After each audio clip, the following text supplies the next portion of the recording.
This morning our speaker is our Representative-elect Larry Gonzales. Larry is a 14-year resident of House District 52 and a seasoned veteran in the Texas legislature, having worked 9 legislative sessions including senior staff appointments for members of the House, the Lieutenant Governor, and the Attorney General.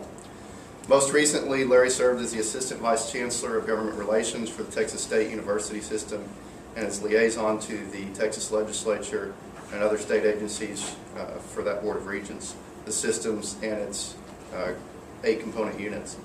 In addition, he's the owner of a graphic design and communications company that offers a wide range of services, including creative design and mediation, and is also a certified mediator, and those skills may be necessary here. So here to tell us how we're going to balance the budget, cut taxes, and increase services, Larry Gonzales.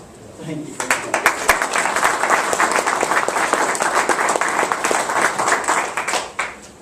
Word of warning: I move a lot, so I am not a podium speaker at all. Thank you all very much for having me. I got to tell you that the best part of coming to these is seeing how this community literally embraces the synergy between the entities. When you have the fire and the police, and you have the school district and the state and the county, it's clear that everybody works together here. It's the reason why this community is successful. It's the reason why Williamson County is successful. Is because we get it. We understand how that works. We understand what makes you successful going forward. And just another example this morning with the check, congratulations, Chief, is that's how that works. You know, everybody came together, everybody got on the same page, and they made that happen. And for someone like me to watch that happen, you're kind of the outside looking in and kind of watching all the pieces move together, it's phenomenal. So congratulations to you all.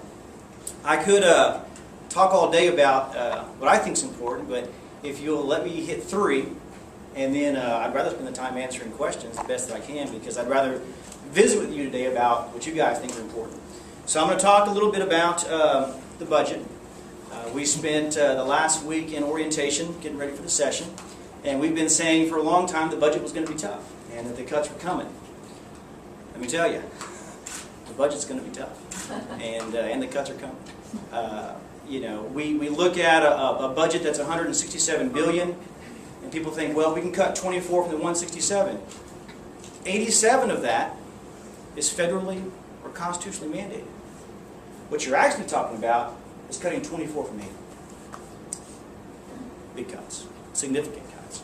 And that's what we're looking at now. Tom, you had asked in July, I think, you had asked a question about what those cuts would look like and how it's getting done.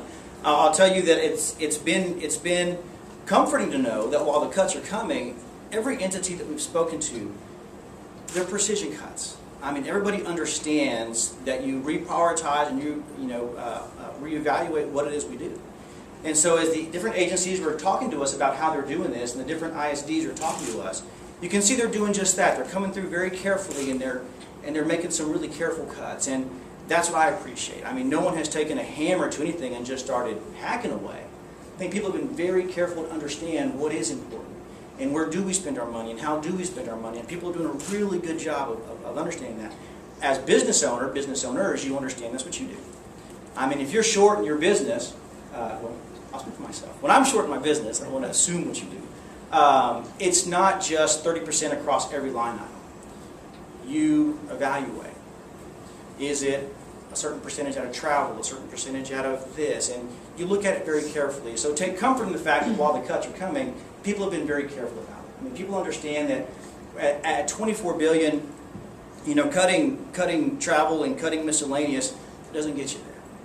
$24 billion is real money, and those cuts are going to come. And at $24 billion, unfortunately, you're talking people at this point. And so the gravity of what that means to me and the weight of what that means to me is not lost. I mean, I get it. But when you don't have it, you don't have it. And Texas has always, you know, we don't have deficits. We have projected shortfalls. We have balanced budgets in Texas. That's constitutional. We balance our budgets. We make sure everything's there. But when you're short, things don't add up. A lot of people are very, very quick to point to the margins tax as a source of that, a new tax we put in place, as this is why we're short. It's interesting to know that if you were to compute our taxes, our collections, based on the previous system, prior to the margins tax, we're still short. So when you hear people say it's the margins tax, that's why we're short, well, we would have been short anyway, because the one variable that's killing us is the sales taxes down. And the sales tax has continued to just plummet, plummet, plummet, plummet. Now, there is some confidence back. For the second month in a row, we have seen an increase, but the increase coming up is relatively low compared to where we have been. So the fact that we did this, and now we've done this, take it, but you can see how much further we have to go. So just know that we're doing that. We're going to start getting into some conversations with higher ed and public education about what those cuts look like. The conversations we're starting to hear have been this. There are some cuts coming. I mean, everybody's on the table for this. But for that, some flexibility with the ISDs. Give us some flexibility on class size. Give us some flexibility on teacher contracts. Give us some flexibility here and there. I'm okay with that. I'm okay with that because it's hard to say you have to do this to an ISD from a state perspective, then not pay for it. And the state does it all the time. So we're talking about reevaluating those mandates. We're talking about giving the ISD some more flexibility to do what they think is right. So big picture step back, even within House District 52, our ISDs are very different. Some ISDs have a very healthy fund balance and they're ready to absorb whatever happens. Others don't. So there is not a one fix for everybody. It doesn't work that way. It's not square peg round hole. We recognize that. I recognize that. So while cuts are coming, strategic in nature, some added flexibility, Doctor, to give you a little control over what that looks like. I hope you take some comfort in that. That's what we're working on. I mean, it's not just a hack and slash. We really are trying to be very careful with that. Let me see what else we got here. Part of that, what we're doing, is communications. I mean, I want to be in constant communication with you guys. I mean, because the one thing you don't want as a city, as a county, as an ISD, you don't want to be in the dark. I mean, I want you to know what I know as we know it. Because if you're understanding what I'm seeing, we can make some of these decisions together. I don't know that we'll be on the same page with a lot of decisions, some of the decisions, but I want you to know, I want the communication to be there. I want everybody to understand what it is we're all looking at. So I get these things all the time, just constant updates from the agencies, just different things that are always talking about whatever that particular agency is interested in. We're trying to do, and Scott, if it's good with you, Martinez, you know, things that we get, I would love to shuttle to Martinez and have disseminated that to this group, because there's a lot of great information. I just want people to know exactly what's happening, when it's happening, what it looks like, and so forth. So we'll use these kinds of tools in just a communication standpoint. The last thing I want to talk about is the national health care. And people have asked for a long time, why does the national health care debate, why does that affect us here in Texas? We're struggling with $24 billion shortfall coming up. The dirty little secret that's getting more play now is, actually, we're $4 billion from finishing this side. One of the first things we have to do is pass emergency appropriations just to get to August of 11. We can't pay our bills to finish out. So imagine now a national health care bill, and as business owners, a lot of businesses are kind of wondering, what's that look like? What's that look like? What's that going to do to me? That bill is projected to cost the state of Texas $28 billion over 10 years. So we're struggling with 24 now. Throw on top of that $28 billion more over 10 years. These are real numbers, folks. That's a lot. That's a lot that is directly on us as a state. Those are costs being pushed down from the feds onto the state. That affects everything else I've been talking about today. Do it again. That's what that bill means. So we went to, I spoke at the general contractors meeting, and they said, well, specifically, what does that mean to my business? The short answer is, we don't know. And here's why. Because there are some pieces of legislation that say, okay, we want this to be the law. But there are provisions in there for rulemaking authority, which means, here's what the legislature sees as a priority. State agency X, you write the rules. You get it going. You implement it. That's how that works. So when the federal health care bill was passed, the rules weren't written. The rules are still being written. One of our national health care experts told us that they're getting as much as 200 pages a week of rules. it's a moving target. We don't know what it looks like. So I had to tell this room full of general contractors, I can't give you comfort for what this looks like, because it's still being written. What are the two things that markets want, businesses want? Before they expand, before they grow, they want certainty and some predictability of markets. This is a $28 billion bill that provides us neither. So keep that in mind as we're dealing with 24. On the backside over here waiting for us is $28 billion. Okay, so just keep in mind this loom and gloom I'm giving you all. Those are the three things I want to touch on. Was just the synergy you guys have going here. It's phenomenal to watch. You've got some great opportunities here to make Hutto whatever you want Hutto to be. You know, Jim Bowles called 130 that river of gold. My God, I believe with that guy. I mean, you guys have some phenomenal opportunity to create exactly what you want this to be. I envy you from that, man. There's some phenomenal opportunity. You clearly have the people in place to make that happen. It's already happening. Every time I come, I read these bullet points every single time.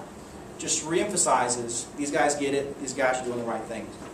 And we talked about the budget and then what the federal health care bill means. So I will yield my time to step out there and answer some questions the best that I can. Can you talk a little bit about border security? Border security. There have been a lot of things filed so far about border security. I will tell you this, the threat is very real. For the people who dismiss it, that's not a good idea. I was talking to one of our members from the Valley, and we asked her, how are you doing in your community? She's from McAllen. She said, you know, McAllen's fine, but right across the border, all of it. I mean, we're talking abductions, we're talking kidnappings, we're talking cartels that are simply taking people's ranches, taking their lands, that are coming on with force and just grabbing them. Border security is a problem. I think what you'll see Texas do, Texas will design its own phase of that. There's some talk about National Guard, maybe the training along the border side, working with the local counties, with law enforcement for more of a physical presence. Just put the bodies there. That's one idea. Budget shortfall, yes. But remember we talked about reprioritizing and reevaluating what it is we spend money on. There are a lot of us who feel that's something to spend money on because we're talking about the safety. I had a gentleman email me who's a constituent 52, and he has a ranch, and his neighbor called and said, FYI, there are about 36 guys with a coyote who's bringing them over on your ranch this weekend. Now, he was not there that weekend. They were not hunting, but if he had been, he would have had 36 uninvited guests that were on his property going through his stuff. And so for our citizens to know that that stuff is very real, that's going to be a priority. And you're going to see a lot of people looking at that to make certain that when we talk about immigration, there are a lot of subtopics, I think. The first one being border security. Are we safe? Now, you can get into all the other stuff later, but for me, the first priority is that border security. What does that mean? Are we safe? And so you're going to see some prioritization of that. Anybody else?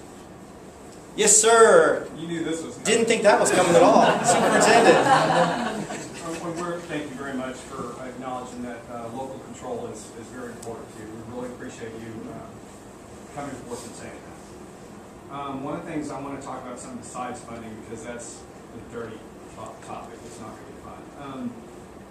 We are in the midst of a retooling of our testing system. Yes. We're going to go from tax to end of course and STAR testing. Right. I was reading the other day that that's going to change from 25 days of testing for kids to 45 days of testing for kids in a year.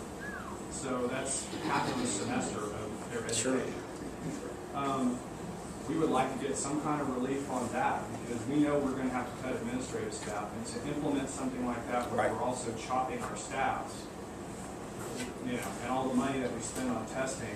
And I'm a testing advocate in terms of I know that it reaches sub-pops and makes us pay attention to everybody, but at some point testing gets crazy, and I think when we get to 45 days worth.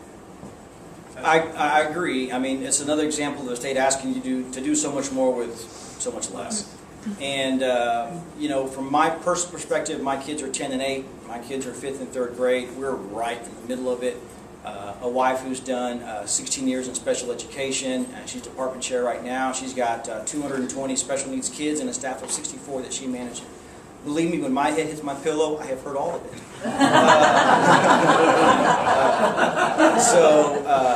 I think from my perspective, yes. I mean, there are a lot of people who kind of understand the theory of what testing is and what that means. I guarantee you this, from the practical side in the classroom, I'm already very aware.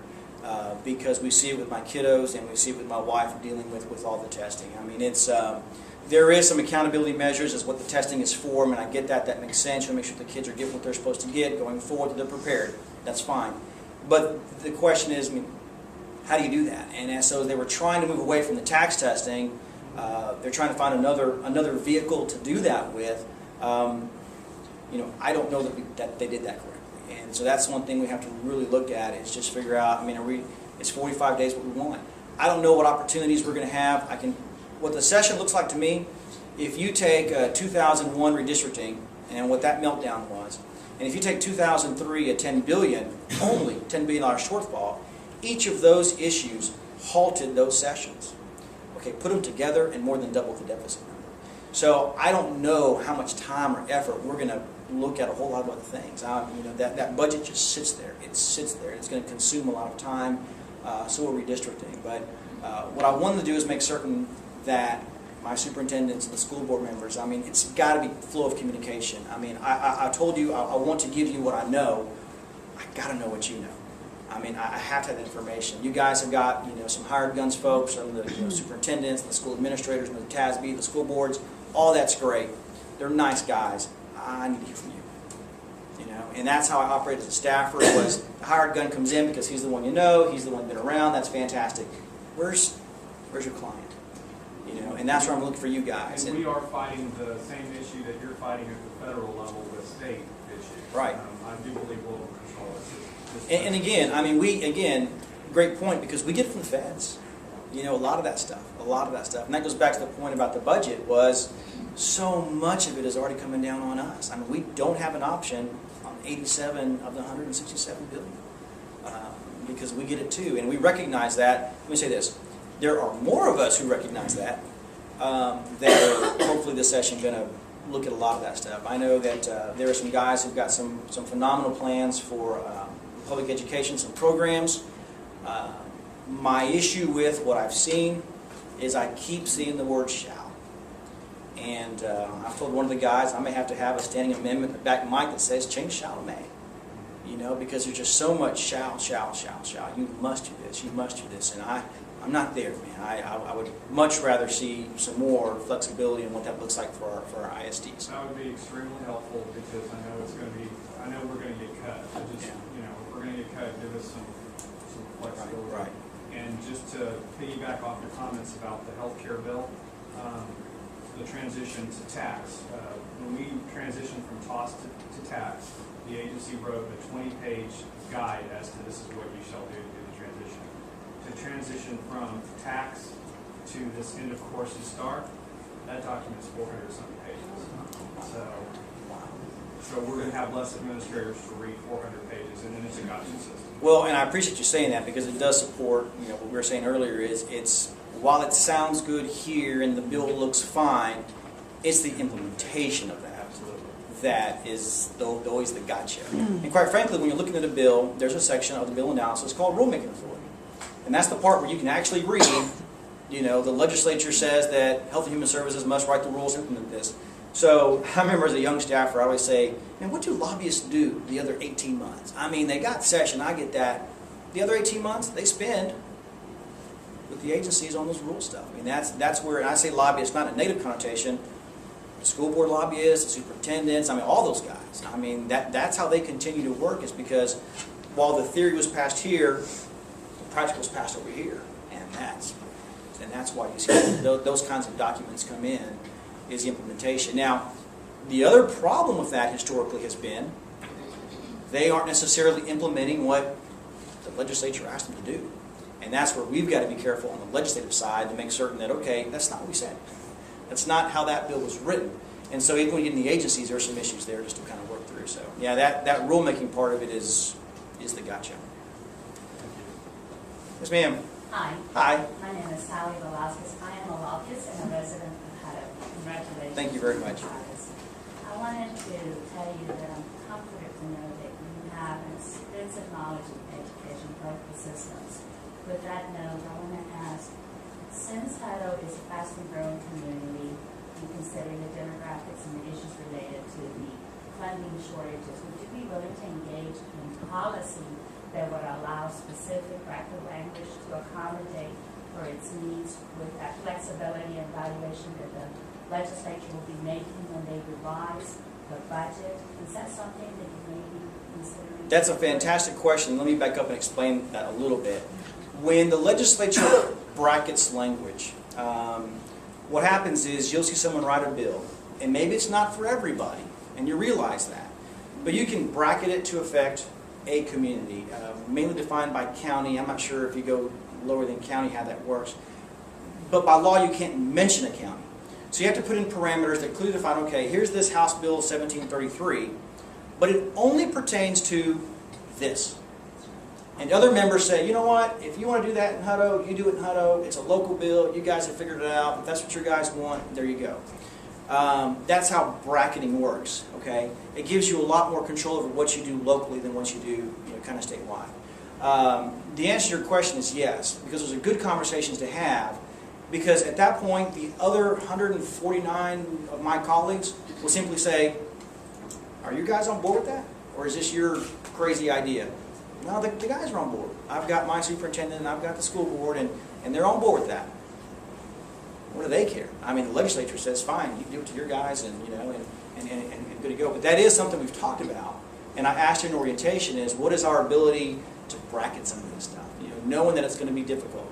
I wanted to also add, even though we are facing the budget deficit, you and I recognize that that would be the most appropriate time to target such initiatives. Is that correct? Yeah, no, I agree with you. I mean, what we said was, at the time we were looking at maybe, last spring the number was 18, and it began to go to 24.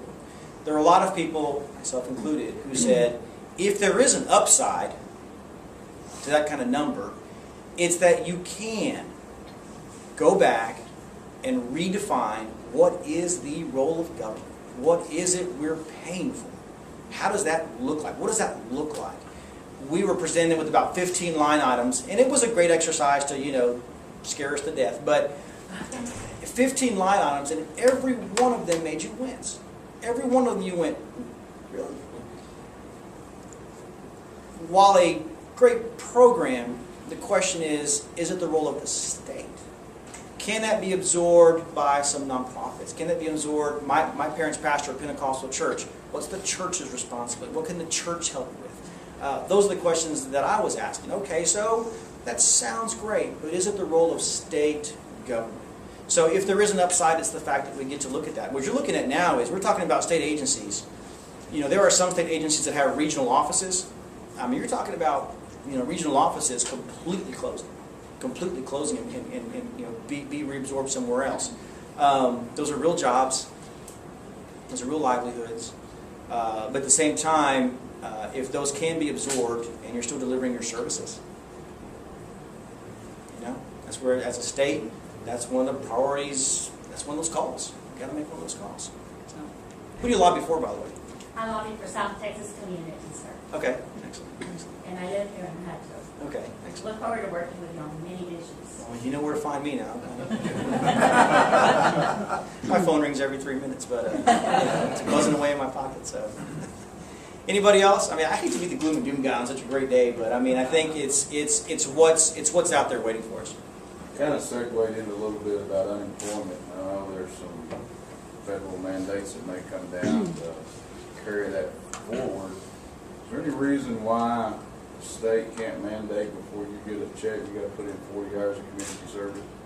Whether it's picking up, cleaning highways, before you can draw that unemployment check, have them doing something that would make sense instead of just sitting at the house? I can tell you, to answer your question, let me answer your question first. You asked, is there anything that in the state that prevents that? Mm-hmm. I don't know anything in the state that prevents that. I don't think there's anything, and I'll check, that says you can't do that. We had one of the freshmen ask a question during orientation of the Health and Human Services panel. When can we finally put in some personal responsibility when it comes into those kinds of issues? And the senator smiled and said, well, I'm glad you asked the question, because in 1994 we did that. And she started outlining all the different criteria on the welfare programs and what that meant. And so a lot of it was interesting to me to watch some of the freshmen eyes light up, because she was talking about things that have been in place for 16 years. I think people don't realize they were in place. A lot of the programs, they kind of hear a soundbite and they kind of run with it. If you back up a little bit, you may find out that it already exists. And that was kind of the lessons of that panel, was to show, hey, listen, you know, as far as when it comes to new ideas, there are very few new ideas that haven't already been tried. When you go from session to session to session, you may see a bill, that's familiar, well, in 1997 we looked at that. But a difference in where we are as a state, a difference in the makeup of the legislature, the personalities, the priorities, something that may have not been successful along the way, can find itself 6 years, 4 years later, maybe actually passing this time. And so that's what we're looking at. There are a lot of things in the welfare that addresses those types of things. I don't know about the specific, you know, what those are, but I'd love to try and find out for you. Because Senator Zaffarini was the one who talked about it. And she talked about in 1994, she walked into then Governor George Bush's office and said, here's my bill. And the governor said, here's my bill. And they looked at all the different, you know, variables, and they put it all together. So we'll find out. Yes, sir, Scott. Larry, let's talk about the more fun issue. Have you started to see anything yet as far as what the population changes are looking like, and what the redistricting process might look like for the Williamson County area? Yeah. I mean, obviously, we hadn't started. Well, somebody started drawing lines, but we hadn't officially. But have you started to see anything of what those shifts in representation might look like? That's a fantastic question, and it wasn't a plant. That's actually just a yes. So right now, between House District 52 and House District 20, we cover all of Williamson County and all of Milam County. So think 2 members, 2 counties. With the population anticipated for Williamson County, we're looking at just short of having 3 state representatives entirely within Williamson County. That's the growth that we've seen here. There is a massive depopulation of rural Texas. Those guys in West Texas, I mean, you think you have 16 counties now, that's hard? You're about to have 30 counties, because they're going to lose some seats. The guys in East Texas, they're going to lose some seats.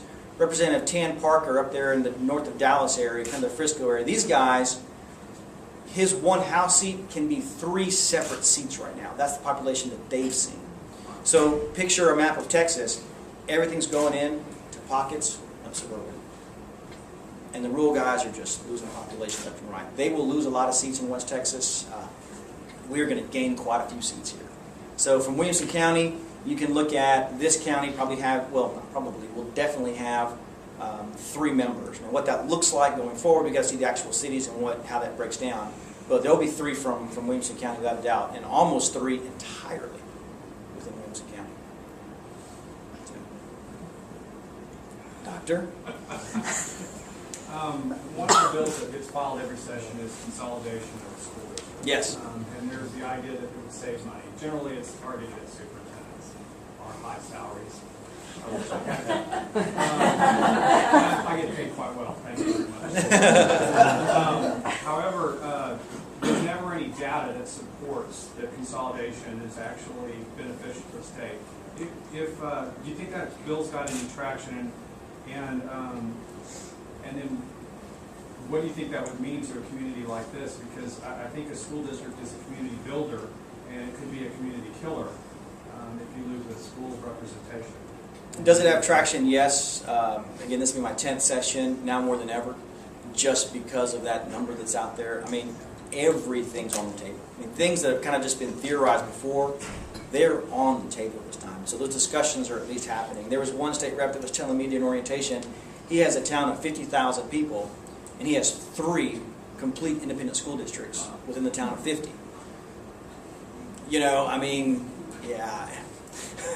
You know, 1 town, 3 ISDs, and that's what people target. That's what people look at. When you have some ISDs, I think the chart that we saw, the fewest number of employees within an ISD is 12. There were a couple in the 20s. Those are the guys, when you hear consolidation of ISD, that's what you're talking about. I mean, you're talking about the guys who have less than 20, 50 people in their entire ISD.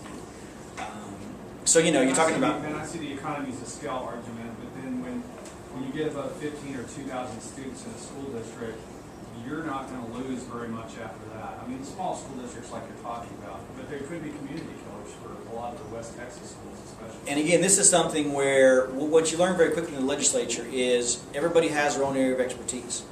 I will go to my rural guys because it's affecting them, right? Whoever that bill is looking at, that's who you go to. What's it doing? I mean, what was the practical application? What's going to happen when this bill? And they're the ones it's happening to. They're the ones who get it. They're the ones who see it. You know, each independent school district will have to make its own decisions on their priorities of funding. It's just what it is, you know.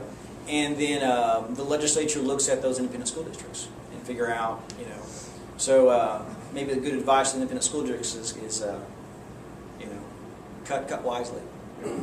Cut wisely, because it's going to be interesting to watch what happens with the legislature after Backing that. off of that question too, so I understand the economies of scale and the efficiency of trying to cut back school districts. You can do that through funding mechanisms because already the state has gone from the 1936 6,000 school districts to now about 1,000 school districts. So you could do that by just cutting funding back, and some school districts can't function anymore, and they'll consolidate on their own, versus forcing consolidation in counties where I understand. that might not be the best way to do it. And I will tell you that, once again, it's all on the table. Yeah, It's I all on the figured. table. You know, So even then on that one, then I'm sorry. There are a lot of education bills. Then on that one, there's also a bill to increase the number of charter schools. And charter schools are very small and very inefficient. that's correct. And they get very limited funding. I mean, Right. they don't get the funding that the But there's ISDs moves get. to give them access to instructional facilities allotments so they can buy shopping centers, operators. And then when they close, there's issues of who owns that property. That's does exactly the state right. own it, all That's that kind of exactly right. stuff.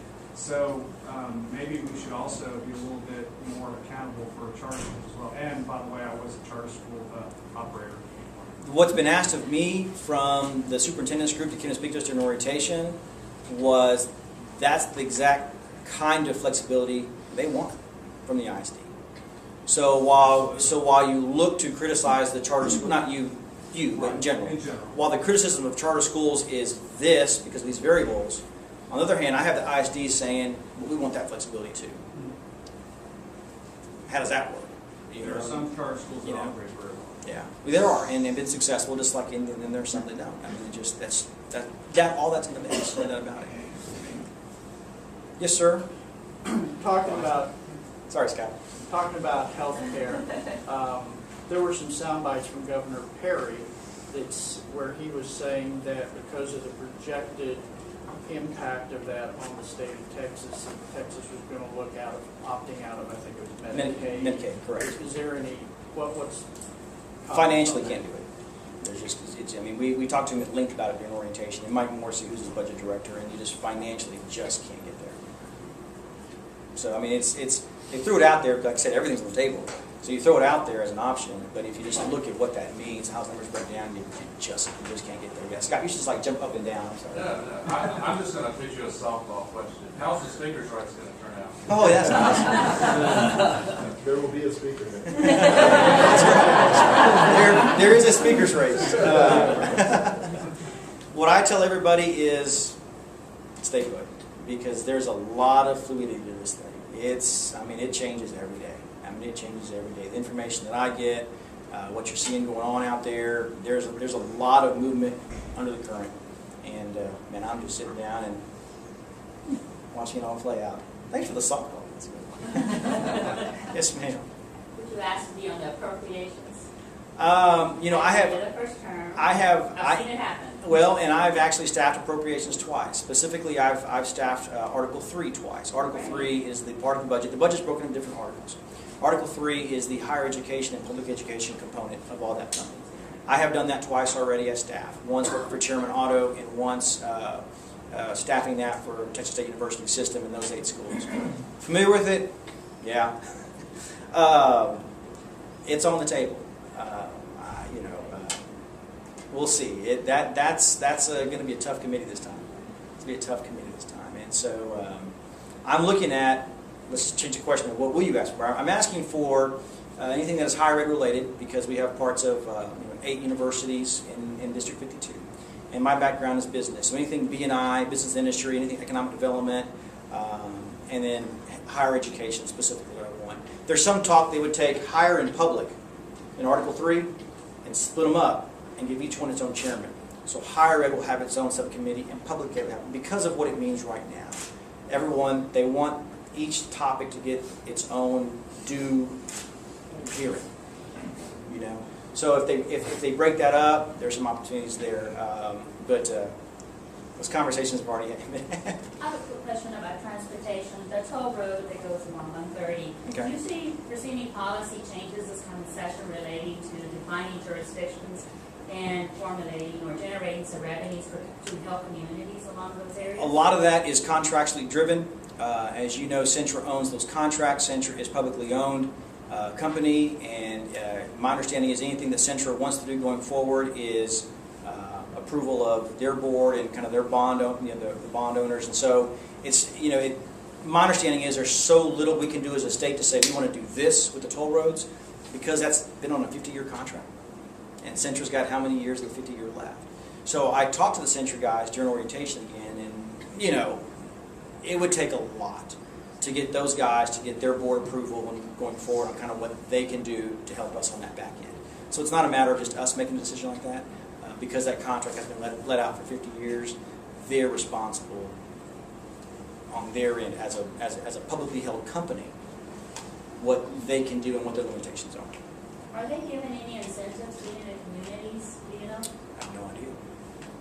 Is that something that maybe we could look into? Well, and we had looked at, and we've tried it before, but we've looked at if you look at Williamson County, we do transportation very well. Thank you very much, Commissioner. We do transportation very well here, and the one part of Williamson County that we really have a problem with is IH-35. I mean that's the bugaboo, man. It's IH-35. Everything else running around in north and south, we've done a really good job of making sure those things flow. But 35 is the issue. We haven't gotten the rigs off 35 yet. The whole idea of a toll road from Seguin to Georgetown was to get the rigs off 35. But they're still going 35 because they don't want to pay the fees. So, once again, Centra controlled, but we've already been asking the question, can we do decreased fees or no fees from 5:30 a.m. to 8:30 a.m. and to get them off the road during peak traffic hours? I mean, it's been tried before, didn't get any traction, but we're asking the question again. Remember I told you from session to session, things change. Things are changing. I mean, maybe we readdress that again, but can we get the rigs off 35? Put them on the road that they were intended to be on, which bypasses all of that stuff. I mean, they leave the southern border and they're going all over the country. We have this bottleneck where we live. They're not coming here. They're going everywhere else. They just stop us up. So we're asking all those toll road questions, all the tech stop questions, Transportation Commission questions. It's once again, it's all on the table. So, 15 minutes. Scott, what do you want to do? One more, two more? One more question. One more. I'm going to go right here. With the school, I guess TRS is going to be on the back burner again for like the last 10 years. TRS, well, in 2007, I'm very happy to tell you that I worked for Chairman John Otto, who wrote the 13th check legislation. And we got that done in a time when people told us we couldn't do it. We had, the House had some idea, the Senate had some idea, and the legislature had agreed to do nothing. But what we did was we brought in Senate, House, and we just, Scott, going back to the mediation skills, we just hammered out a 13th check language that we thought worked to everybody. Lo and behold, they got it. They got it. And my mother-in-law, who's a retired teacher, was very happy. This time, boy, I mean, gee whiz. I mean, I think we're good just to hold the multiplier. Just hold the multiplier and just make sure that you get what you continue to get.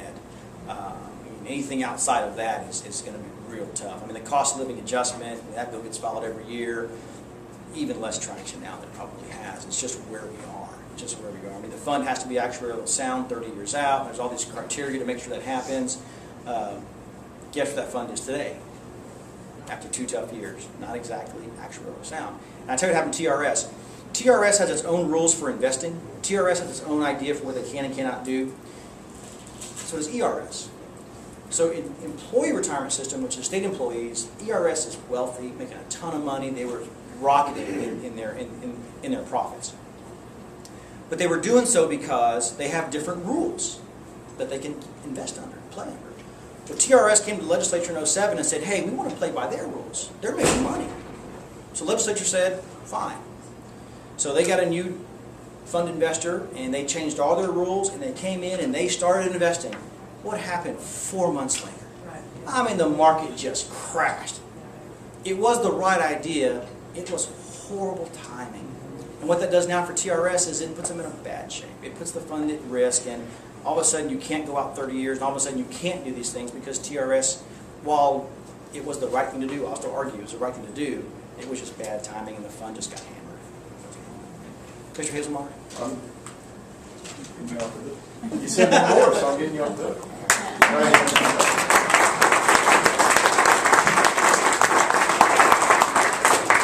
As y'all can see, as Larry mentioned, communication is going to be the key with him. I know that he's going to have an open door and an open phone line, and obviously things are going to be very busy, but we know he'll be here to listen. So Larry, appreciate you being here this morning. Appreciate all of y'all being here, and we'll let us all go into betterment of our community. Thank you. Thanks, Scott.